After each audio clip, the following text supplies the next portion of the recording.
nose in one another. First of all, we want to thank Pastor Catherine. And I always will forever call the board of outreach. I'm having a really hard time remembering. It's too many words. Evangelism, mission, and outreach. You can also call us the EVO board. The EVO board, okay, that might help me. Yesterday I'm thinking, no, if I just put those letters in order, I will remember that. And that's helped me just a little bit, but EVO helps me more. That board's been extremely supportive of our offering of letters over the years. And I am not sure how many years we've done one at First Lutheran. We should have kept track, but I was reminded of it this morning when Joyce Halbert walked through the atrium and was looking at the picture board, and her granddaughter Maya's pictured on there writing a letter, and I think Catherine said there is a real good way to mark time when you see how much a child has changed. Maya's going to start Augustana this fall, and I think she was 8 or 9 years old at the time she was writing the letters. So it's been a long time, and our church has been very welcoming to this process, and we're very grateful for that because we think offering of letters, this is right where it belongs as a major kind of a thing. Since this is Pentecost Sunday, I was reading the little Christ in Our Home this morning. I just want to take a quick minute to read that. Jesus promised his disciples that after he left them, he would send the Holy Spirit, also called the Spirit of Truth or the Advocate, to be with them. The Greek word paraclete, translated advocate, means someone who is called along beside someone else. And that is such a beautiful definition, I think, of our offering of letters today, that this is one way, by being advocates, that we can truly be with someone else and walk alongside someone else. And this year our offering of letters is about reauthorizing child nutrition programs, and Kathy has a wonderful PowerPoint to help walk us through that.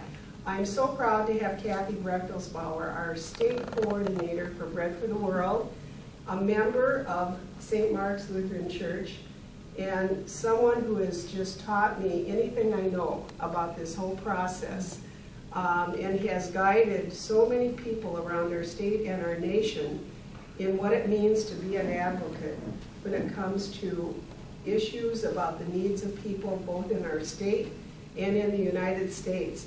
And as you know, she's one of the first go-to people when the press wants to know something about hunger in Sioux Falls or South Dakota, or some program that deals with advocating for poor or low-income people.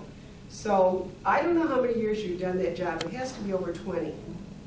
Do you know exactly how many? Whenever Jenny Nelson went to grad school. Okay, okay. Well, I think I really became active at the time Kathy became the state coordinator. Our church became active some 40 years ago when Bread for the World first was on the idea stage. And many of you will remember Ida Berglund, and she was a wonderful advocate for the Bread for the World program. And many of us who were a whole lot younger then caught the spirit. And then Kathy came and really led us through the process. So we welcome you, Kathy. We thank you. She's one of the 30 hunger heroes in the United States, is honored. That was on the 30th, Bread for the World. Bread for the World National. So we've got a real expert with us. Thanks, Kathy. Thank you. Nancy's one of the people that really come to make things happen. And I don't know if you realize what a gem you have there with Nancy, but all this wouldn't be possible without Nancy and some other people to make things happen.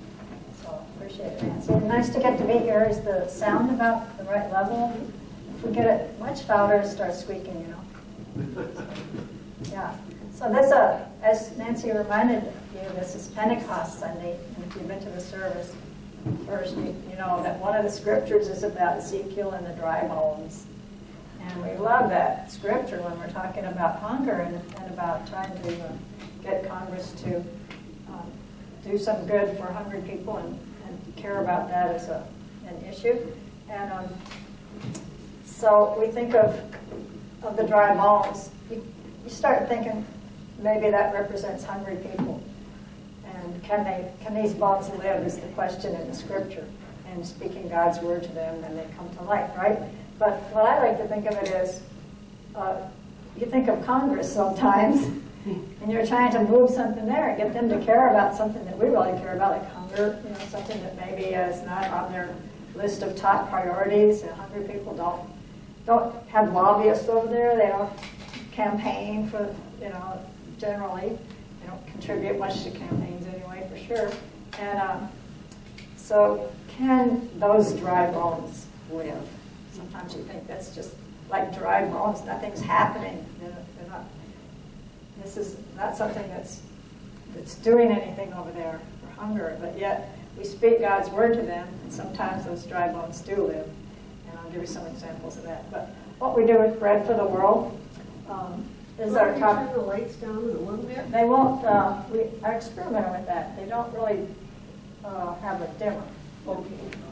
Yeah. For us, just so they don't, yeah. Just like we don't want to dim either, right? All right. We'll take that as a little analogy. So I get to push this in. This is a new thing. So Bread for the World is the one that organizes these offering of letters by choosing a top issue, by getting information out to people.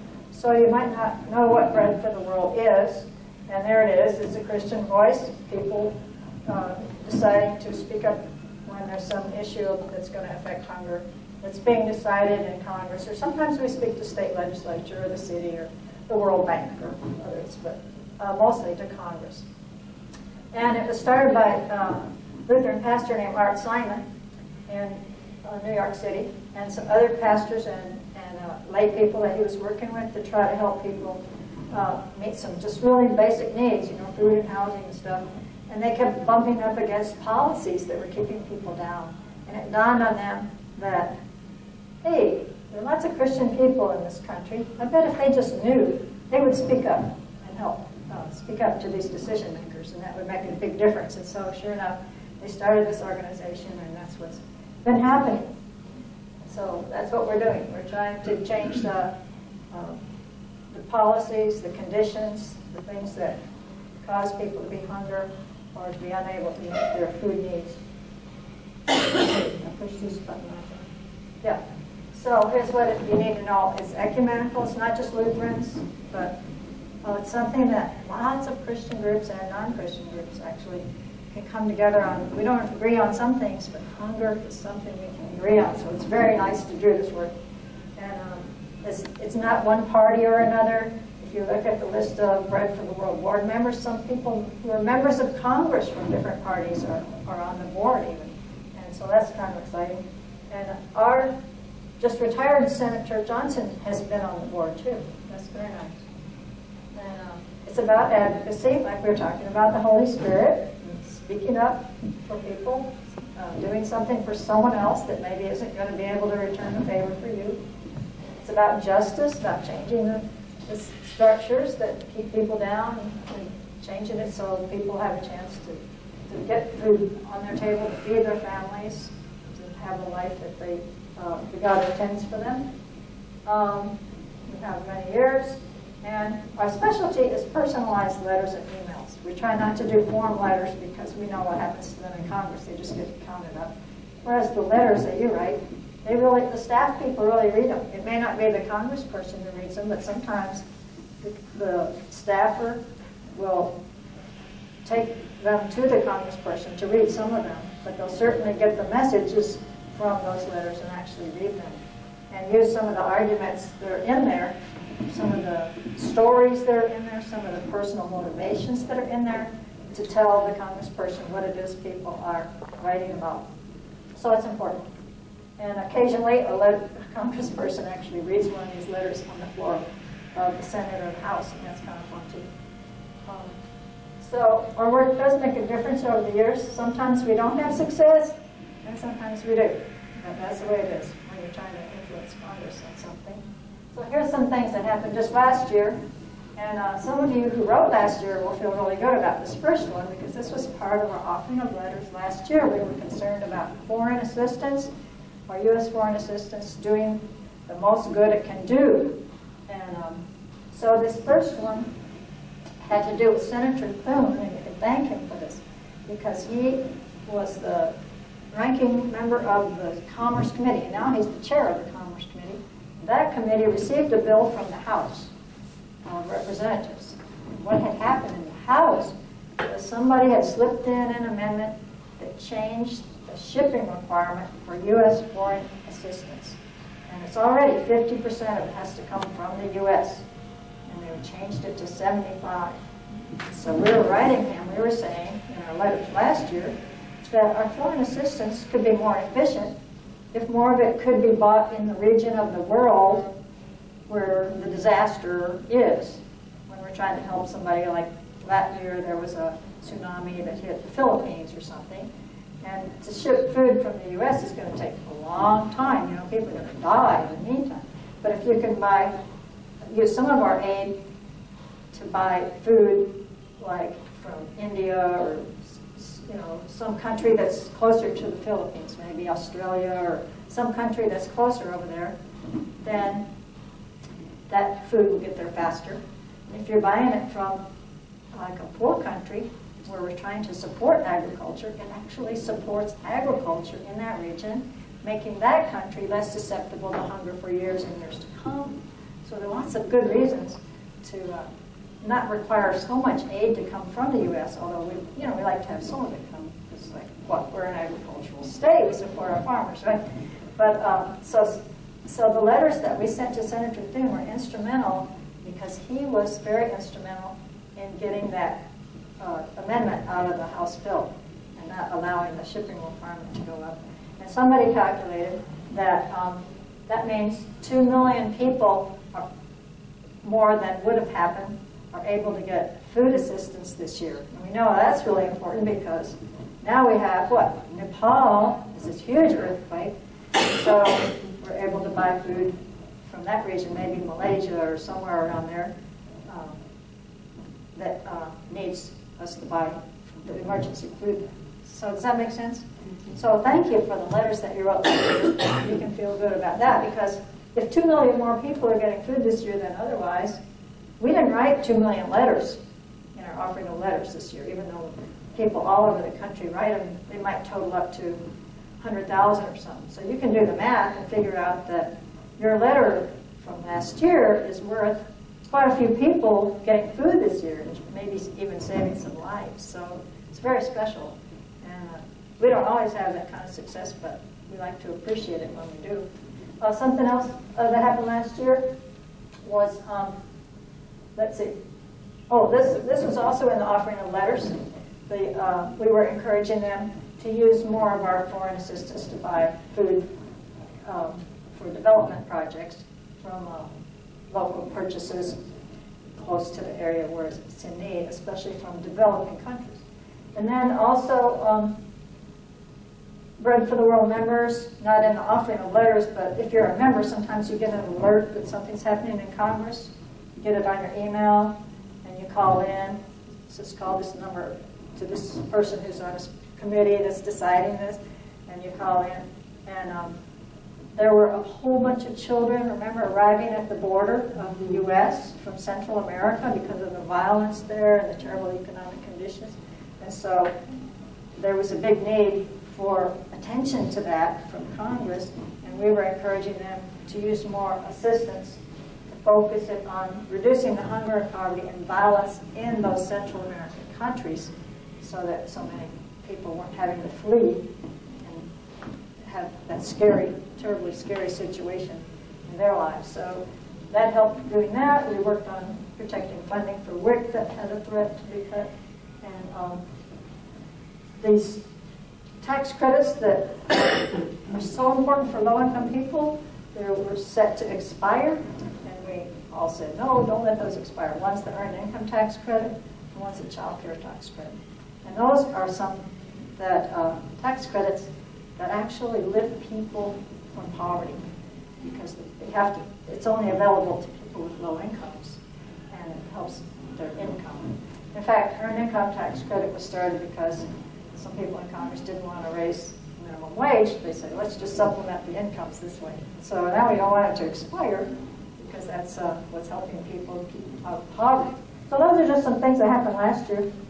And we appreciate all the contacts that Bread for the World members made.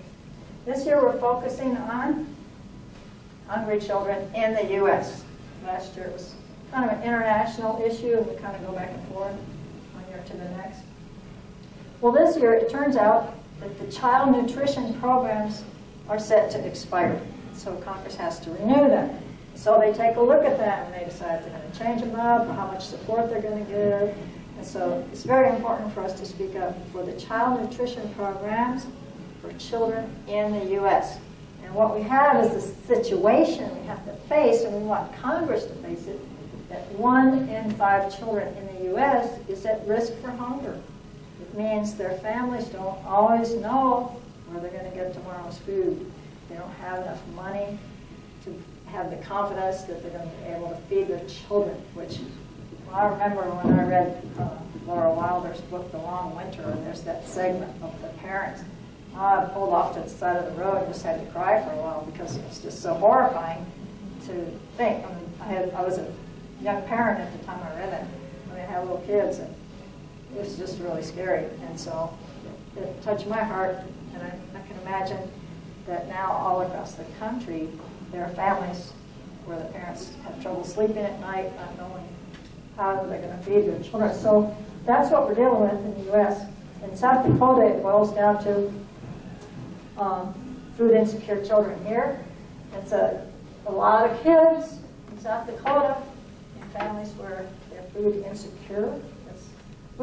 That's sort of a new name for what we used to say hunger, but it's a little more than hunger because maybe they did get food from the banquet or something helped them, and they didn't actually get hungry all the time, but they might have been hungry for one of the days in the past month or something where they did have to miss meals or not get enough food. And if you're interested, it's not just the kids. I thought I'd throw this out because some of us are interested in more than just child hunger, and we've got senior citizens in South Dakota that face hunger also. So our influence is special here in South Dakota. We have more influence than some people in the United States because, for one thing, it's a low population state. And we still have 3 members of Congress. We have 2 senators, even though there aren't a lot of people in our state. So we have extra influence. And Senator Thune is on the Ag Committee as well as the Commerce Committee that we talked about from last year's. So it's the Ag Committee that's going to handle all this child nutrition programs that are coming before it this year. Didn't Rounds get on the Agricultural Committee too? I don't think so. You don't think so? Okay. No, I think I looked. No. Okay. He's on some important committees. Well, there are lots of important committees. Yeah, But, yeah, sure. I thought Representative Nolan was on the Ag Committee, but she's not on it now. She was there. I thought she would. But I looked up the Ag Committee and I didn't see her name. Okay, all right. You can Google the Ag Committee and you'll see the list of names if you want to ever do Okay, that. yeah. So here's what our goal is this year. We want Congress to protect the child nutrition programs from cuts or harmful policy changes and to improve the access that children have to get these programs without cutting other safety net programs. You know, we don't want them to just say, okay, we'll take money out of food stamps and put it over here in school lunch. Because the kids go home on the weekend, you know, in summer, and their parents need to eat. The whole family needs to eat. So here are the programs that we're talking about that are officially called child nutrition programs. School lunches, school breakfast, summer food, the child and adult care food program, and the WIC program. If everybody know what WIC is, women, infants, children. The women in the WIC ones are the pregnant women, not just all women. The infants, that means the first year, and children, in this case, for the WIC program, means age 1 through 4. So, the preschoolers. So it's all for the little, special growing time of life. And I'll say a little more about each one of these. Okay. Can you see the happy cafeteria workers? The school near my house? Not yet. they give us some slides we can adapt for our own state or local. So, okay, school meals. I did a lot of research to get all this gathered up for South Dakota figures for you. So, here it comes back. Okay, in South Dakota last year, 17 million school lunches, 4 million school breakfasts. And what that means for local economies is $35 million, people hired in local, every town around the state to prepare the meals.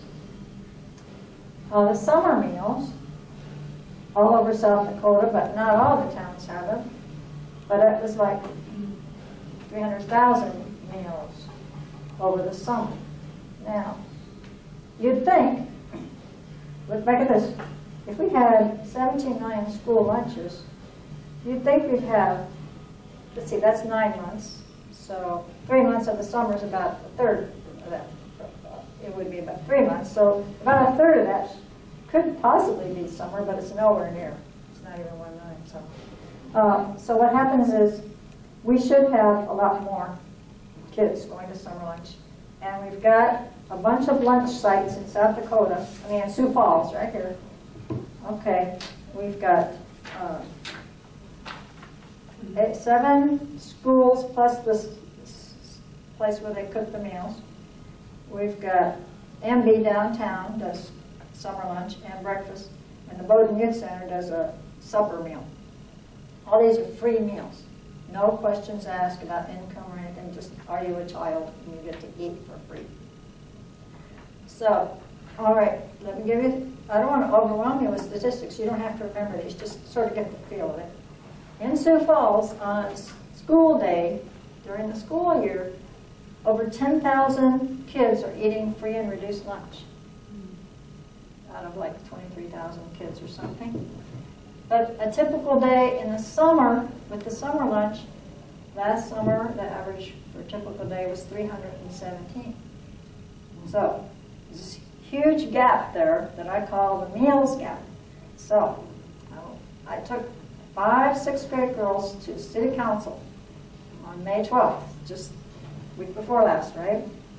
And we talked about letting kids ride the bus for free in the summer. And lo and behold, they're going to do it. Isn't that nice? I've never before, maybe you've had this happen to you, but never before did I get a phone call from city councilor saying, we're going to do what you want. No. I've asked them a lot of things, but this is the first time. And so they're going to have a special meeting this Tuesday, which they rarely do, because they don't usually meet on the 4th Tuesday. This is a special, they had to go through the process to try to get something decided. We're letting the kids ride the bus. And I don't know when it's going to start, maybe not till July, because of how things go with new rule changes. I don't know. And I don't know just what they're doing about the ages or the details, but we're going to find out Tuesday if you want to come to city council. And so we want to encourage kids to come to the summer lunch. But in general, we want to encourage them to ride the bus. So think now, if you know any kids, about taking them for a bus ride, get them used to riding the bus, help them learn their way around. You know, it's not so simple if you haven't ever done it. So we need to be encouraging that and encouraging our city and thanking them. But they want a lot of kids riding if they're going to do this. They want it to be worthwhile. So be thinking of how to encourage them. Like if you have Vacation Bible School here at church, put the bus route numbers on your publicity. Encourage kids to ride the bus, make it an adventure, and things like that. I mean, always put the bus route on your publicity. What ages? Yeah, we're going to see Tuesday. Yeah, pretty sure they'll say middle school and high school, and probably start at 7 or something because of the pools. They start at 7, but maybe younger if you have somebody older riding with you. Or I don't know. They're working on it. They've been really in communications committee for a week now, and they're pretty excited about it. Are some summer meals served at the community center around? For kids? Yeah. No, they're just at they're at about 7 or 8 schools, Annie Sullivan Elementary, that's right by it. It's got a community center right with it, right? So that's one with a community center. The food service center where they make the food. Hawthorne Elementary has summer lunch. Hayward Elementary, Laura B. Anderson, Terry Redland, and Horace Mann other schools. So they're not in all parts of town. So we need to get kids there. But all of them are within a couple blocks of the bus routes. So, and at the schools, the adults who take them can eat lunch also. You just have to pay $3. But if you take a kid to Amby, the adults don't get to eat there, just the kids. But that's downtown, and all the buses come, the bus stop's not far from Amby. Which, Amby meaning it used to be the YWCA, if you're not used to the name change. Okay, so that's a good thing, that's progress. And it helps that we asked for it. If nobody said anything, it wasn't going to happen. Other cities do this, but that doesn't mean our city's going to get the vision. All right, what else have we got here? Okay, we've got the child and adult care food program with all these millions of meals every day. And these are for like child care centers to have some federal help to pay for nutritious meals because people discovered at one time it was not such good food they were getting there because, child care is expensive as it is, and they run on like hardly anything. They don't have any profit margin really to speak of. And so this really helps with the child care. And then why it says and adult, it's like senior daybreak or some programs for adults too are in this same program. So that's what that is.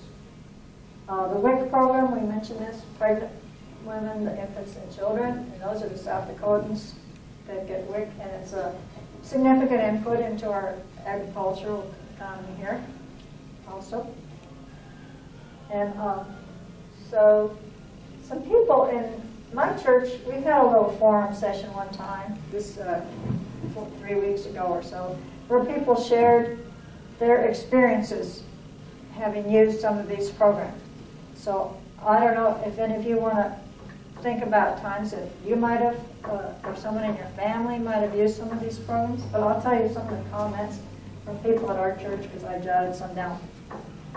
One lady at our church said that they used the WIC program, this one, because when she was pregnant with the second child, she had to do bed rest for a couple months, so she couldn't work. And it really cut into their income because it wasn't very high. Anyway, they weren't making much more than $7 or $8 an hour, the two parents anyway, so it didn't add up to much. So they qualified for this WIC help, and they could get extra food for the mom while she's pregnant and the other child. And then once the second baby was born, they had 2 children that got extra food, supplemental food. And so that really helped their family because it took her a while to get back on her feet, the family to get back into their little bit better finances. So she was very happy to have that WIC program because there was a time when she said, we just didn't have money. We didn't have enough money for food. So that was one story from someone at my church. Okay, then another mom said, my kids participate in the backpack program. And what that is for, on Fridays when the kids leave school to have some weekend food because the family didn't have enough food at home. So she said to have that extra nourishment over the weekend, that was really helpful. She said the weekend is the longest part of the week because you don't know how you're going to feed them. And what that meant is that they were also getting food stamps, but they just weren't lasting through the month, as you've heard probably before. Food stamps don't really cover enough. And she says you look at that backpack, there's not much in there, but it's at least one meal.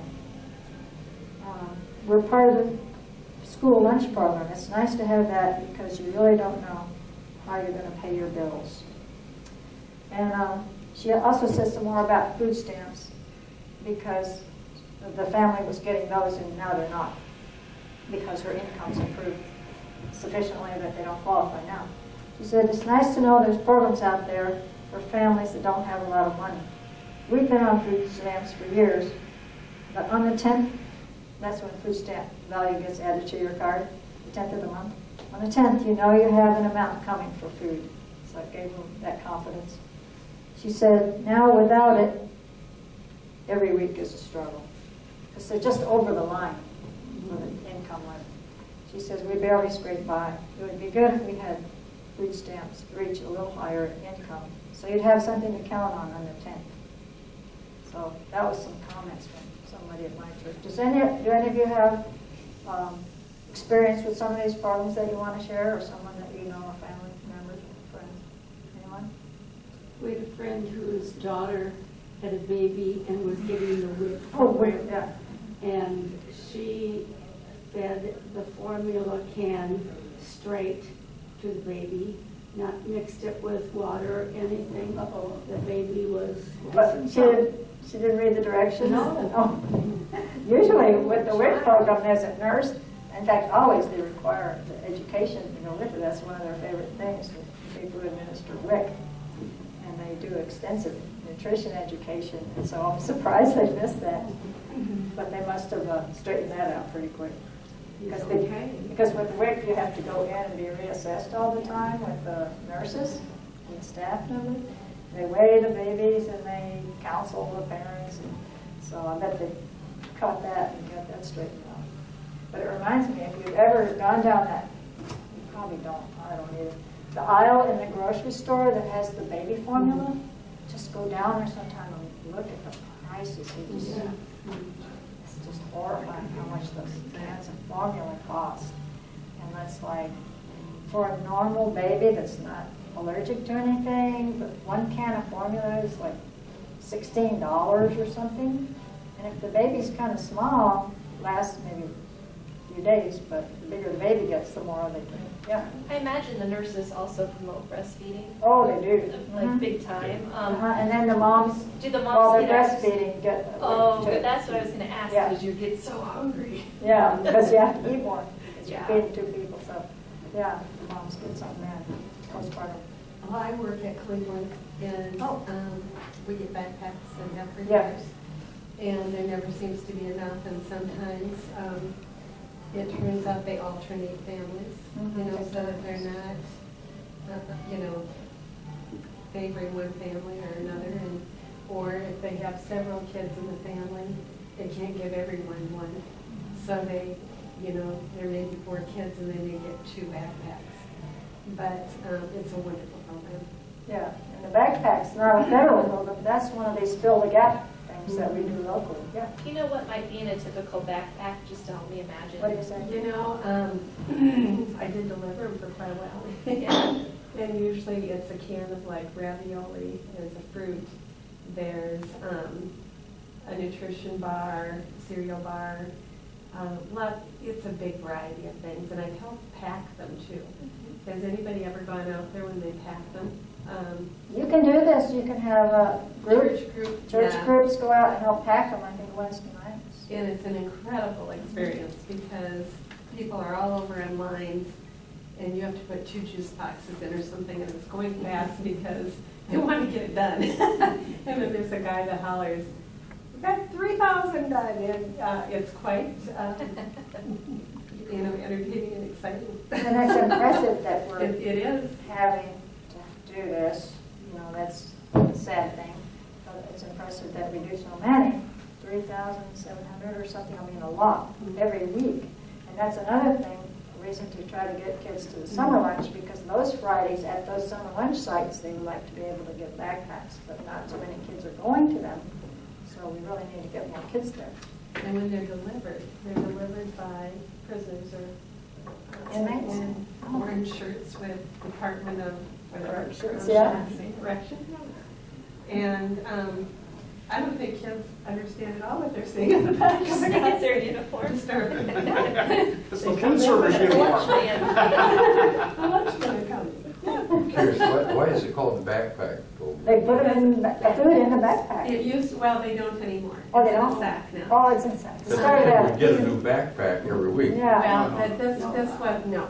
They- What they had to do was they had to take the backpack home and bring it back.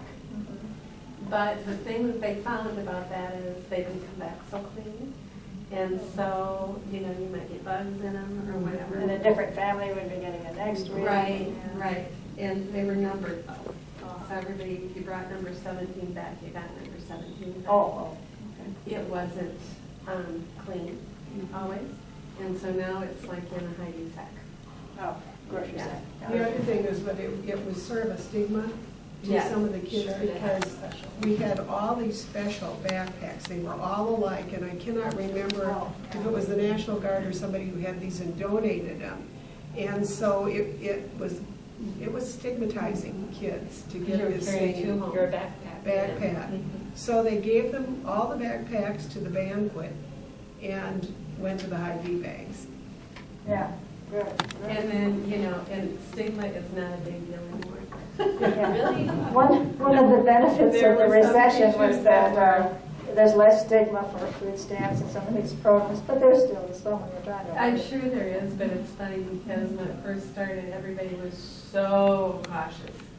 I mean, we had a teacher that wouldn't even let me bring them into the room unless the kids were out for recess. And then she would secretly, they're excited. They want to know how they can get one. So we're encouraging you today to write a letter. And here's of course, the main message is to protect those child nutrition programs and improve children's access without cutting other safety net programs. So I want to mention why we say without cutting other safety net programs. And that's because the biggest child nutrition program isn't one of the ones that's up for reauthorization this year. It was reauthorized in the Farm Bill, but it is subject to cutting and changing.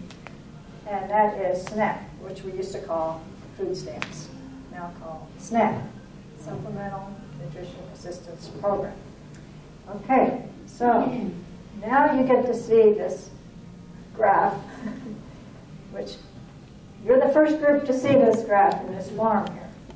And we had the world premiere of it 2 weeks ago at St. Mark's, but this has been improved since then because they suggested a different way of putting the labels and everything else. So now this is the world premiere of the graph in this form. So what this is a compilation of quite an extensive research on my part because another bread floral member in Indiana had done this for her state and shared with me how to do this. So I gathered all this information about all these programs where low-income people get emergency food and put it all in the form of number of meals and was able to put this together for you. So what happens is, what we're talking about here is the food that the families cannot afford to buy with their income. Okay? It's whatever their income is and they buy their food. We're not talking about that food. It's when they don't have enough from that and they need to go somewhere else to get some help besides their regular income. So the biggest one, as I said, is SNAP. And that's what we used to call food stamps. And that is huge in South Dakota and the nation. So that's, of course, a lot of this is for homes with children. Like 80% of this is families with children, people who are disabled and elderly, right there. So that's a huge problem. And the problem that I mentioned earlier of not lasting through the month is why you go home on the weekend and don't have enough food, so we have backpacks to fill in, which will come to the backpacks on this chart. Okay. So then school meals, including the summer ones that at the schools and around town, are this part. And here's the WIC program, that's a lot of meals. And then here is the child and adult care nutrition program. Then this orange one here is something I haven't mentioned. FDPIR means Food Distribution Program on Indian Reservations. And so that's a significant piece of the pie in South Dakota, because on the reservations, people have a choice. If they're low income and they qualify for food assistance, they can choose either SNAP or this one, this program, which I think is what we used to call commodities. And so they get a box of some food every month. They can do that. Yeah, it's not just cheese anymore, but that's our mental picture of it. You know, when you think of the commodities making so much sense because our reservations are what we call food deserts. Yeah. And so to have food stamps, you probably don't have a grocery store. You maybe have a convenience mart, but you don't have a grocery store. So getting a box of commodities in many instances on the reservation is much more helpful. Yeah, the households can choose which works for them. So, yeah, so the ones that live near grocery stores that are getting a significant chunk on value on the food stamp card probably choose the food stamp. But what happens with food stamps, or SNAP now we call it, is if your income, as it gets more, you get less and less food stamp value on your card to spend at the grocery store. So if you're getting down to where you don't have much, you might choose a commodity box because I think it's the same for everybody. But people will figure out what works best for them. And so a lot of people in South Dakota, enough that it shows up on the chart, do this program, FDPIR. Then the next one is a bunch of senior meals. And there's a little bit of state money in there. Not a lot, but that's the only place on this whole chart where there's any state money that I can find for food assistance. Most all of the federal program is federal. That's something we do as a nation to help hungry people. So, in other words, we have gotten the attention of Congress sometimes on hunger.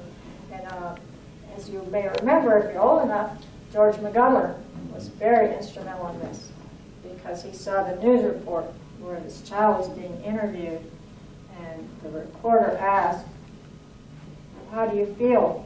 Because this child was standing on the side while the other kids were eating. "How do you feel?" Or "Why can't you eat?" "Well, I don't have any money." "How do you feel about that?" And he said, "I feel ashamed." And George McGovern said, George McGovern is the one who should feel ashamed. And he went to Congress the next day and started a committee. He got Bob Dole and had a great bipartisan committee that worked on hunger and really made huge improvements in access to the food stamp program and other programs, WIC and all these. So this senior meals is commodity boxes that seniors get monthly, a bunch of them in South Dakota, maybe 3,000 or so. Salvation Army distributes 600 or so every month here in town. And there's also subsidies for some Meals on Wheels, and some of that goes to low-income people, and some goes to upper-income people, that whoever comes to eat. So it was the sketchiest part of this whole research was trying to sort out the Meals on Wheels and what percentage of it should be counted as low-income food assistance or not. But that's in here. And then the next two are Feeding South Dakota. And that's, of course, an affiliate of Feeding America. And they get lots of food donated through national donations. They also get some USDA commodities, and that's the little slice, the little gray one. And that's the federal part of Feeding South Dakota. But the rest of it is donations nationally that come here or here, like Sportsmen Against Hunger donates, and the letter carriers drive that we just had, lots of food statewide or local drives that go right to Feeding South Dakota and then get spread out among all the food pantries and other agencies. Okay, so that's donations is the big purpley one. And then this one is the amazing South Dakota local response besides that. Because you know, if you help serve the banquet, sometimes you bring in food for that. Sometimes if you give them money, they'll use the money to buy from Feeding South Dakota, so it's kind of a mix. Or if you have an event and you're serving low-income people with funds you bring in, or the food you bring into your basket here at church that goes to our local pantry and doesn't get distributed through Feeding South Dakota across the state, but it's local to our local pantry. That's all in this right here. This is like local response. Some towns have another, have local pantries in their church, or they have a meals program or something. So then this is local response. Then the top one is, really should be half that size, but the graph thing program wanted to round off to a whole percent. But it's donations. If you go to senior meals, people put in donations toward their meal at the senior center, or people with Meals on Wheels, they'll give a donation. Some of them even use their SNAP benefits. And so that's donations to the Meals on Wheels, not the federal part. So these three pieces of the pie are not federal. These are all what people give. They're all through donations that are not public programs, okay? And all the rest of this, which adds up to 83%, except there's a tiny little bit of state money there, all the rest of this is federal programs. It's what we do publicly as a society to help meet hunger needs. So it's huge. And it means several things from this chart. One is lots of help comes from these federal sources. And some people in Congress say, well, let the churches do this. Let's not be in the business of having government do this. Of course, government is us, I say. We're helping in a very equitable way, but that's a lot of food. And if they start cutting any of these programs, it's going to be a lot more to make up locally. And we're already doing this huge effort. South Dakota, especially, it's a huge effort that's going on.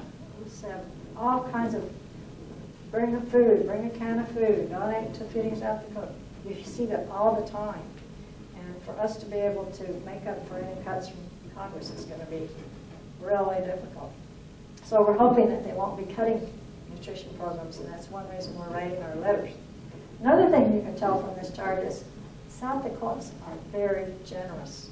This is a very big response. When you add these three pieces of the pie up, that is a lot of food. That's millions and millions of meals.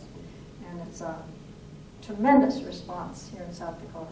The lady in Indiana who did one that showed me how to make these, their local part was much smaller. And so I want to commend everybody for all the ways that we get food to people, whether it's local or through our tax money that goes to help buy food for people and get food on the table. Questions about this? Sometimes we have food left over from, I'll say, a funeral Yeah. that the family doesn't want. And you take it. That would come under local response. Right in here, yeah. You take it over to St. Francis House or something, yeah. Mm-hmm. Yeah, we're lucky that that information was available, which I could explain some other time, don't have time. Okay, so what we are seeing is hunger in the news all the time.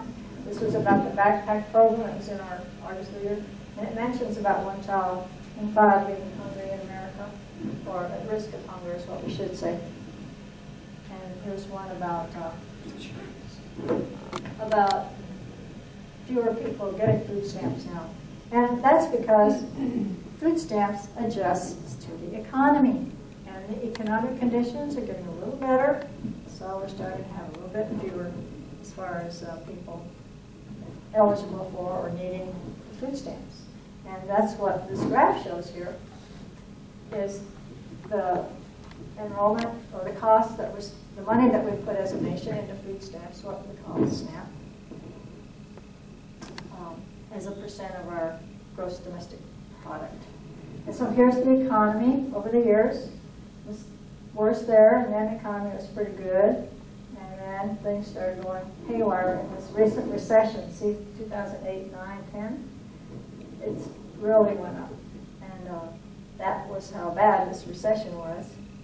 And what happens sometimes is the people that get all excited and they look at a graph and they say, if the present trend continues, what they'll do is take a line like this and go way up, like the trend is going to continue, and they say, look, it's going to go up here pretty soon, our whole budget's going to be going to food stamps, and get everybody all alarmed. But food stamps adjust to the economy, and that's what it's doing. It's adjusting to the economy. So it's one wonderful thing about it, and that's one reason we wouldn't want to put in a block grant, which doesn't adjust to economy, but it looks like Congress is going to avoid that. So that's progress. So just so you know. Key things in our letter. It's important to say why you're writing. I think your letter gets more attention if you say some reason you're writing, even if it's something like, I really care about hungry children, or something about your faith, like we learned in the sermon today. What happens is, if If you want dry bones to wake up, you speak God's word to them. So that's what we can do in our letters too. We can talk about God's passion that people should be able to eat, and that you're writing because you're a Christian, and it's important to you and to God that people be able to eat. So things like that can go into a letter. Whatever motivates you, maybe you have some experience to tell them about. They like to read that. So clear what you want and put your address. So they probably don't look at letters that don't have an address. And they'll write you back. So some other things you can do, you can become a Bread for the World member. There's some flyers on that table there. And we have a local group that should be meeting more often. Nancy's been the leader of that at times. Visiting members of Congress is always a wonderful thing, especially if you take somebody with you that's used the program and just asked to go visit even at one of these local offices. You don't have to go to D.C. and ask to talk to a staff member. That really helps. First Lutheran is already a covenant church with Bread for the World, which means that that you lift up hunger in your congregation, you do these offerings and letters and help support Bread for the World, and then you also use the materials and things that Bread for the World provides. And there's the website for Bread for the World if you want to look up something there. So that's the end of the PowerPoint. So now, what else did I want to tell you about? I told you about the bus riding. Oh yeah, okay. We have some other related issues to hunger, as you might know. And so we have some flyers there about Medicaid expansion and tax on food, some of those things if you're interested in that. What other questions do you have or comments? Usually there's some. No. Well, everybody has these letter flyers, and we try to make it simple to use these, okay? There's stuff on the outside of general interest, but inside, this is like how to write a speedy letter, okay? Step one, it's got the main thing that we're asking here that you want to be sure gets into your letter. Then it's got different facts and ideas. If you're the kind of person that likes to put in some fact and sound real knowledgeable, you can put something in there. But it's better just to say what you know or what's important to you. And then step 3 is to put your name and address on the outside and inside of your letter. I think if there's not an address on the outside envelope, they might not even deliver it to Congress, because there's stiff rules over there now. Okay? And then some of you are wondering about the address. It seems so simple, but this is really simple enough. Address to Congress. Senator Thune, U.S. Senate, Washington, D.C. 20510. Same for Rams. For Representative Noah, you're right, U.S. House of Representatives, Washington, D.C. 20515. See, it's easy even to remember these. They're so simple. Of course, they have more complicated addresses, but this is all you need. So this is just to help you write a quick letter. Kathy? Yeah. People have asked if they take the materials home, and we did have what we call to-go packets, and you can take this material home. We'll keep the basket here until next Sunday.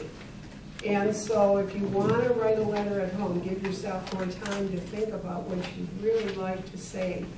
Know that we'll keep that basket at the information desk until Sunday. We're in a unique position in South Dakota, and as Kathy said, we can actually go to the offices of our congressional people. We can, we've got some staffers right here at members at First Lutheran that we can talk to. So utilize those opportunities to do that and to express yourself on such an important issue. People say to me, okay, when are they going to vote on this? Well, the word we have is that it could be as early as June. It may get put off all summer. It's due to be taken care of by the end of September, but we know how that goes. Sometimes it gets a temporary carryover till who knows when. But the more we can do today, the more it puts it on the front burner.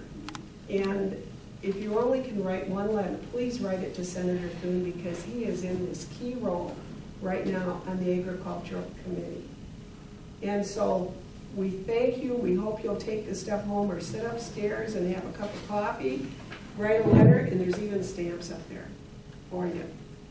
Yeah. Thank you, That's Kathy. the idea. Great. Thank you. That's fun. It's energizing work. So you know you're on God's way.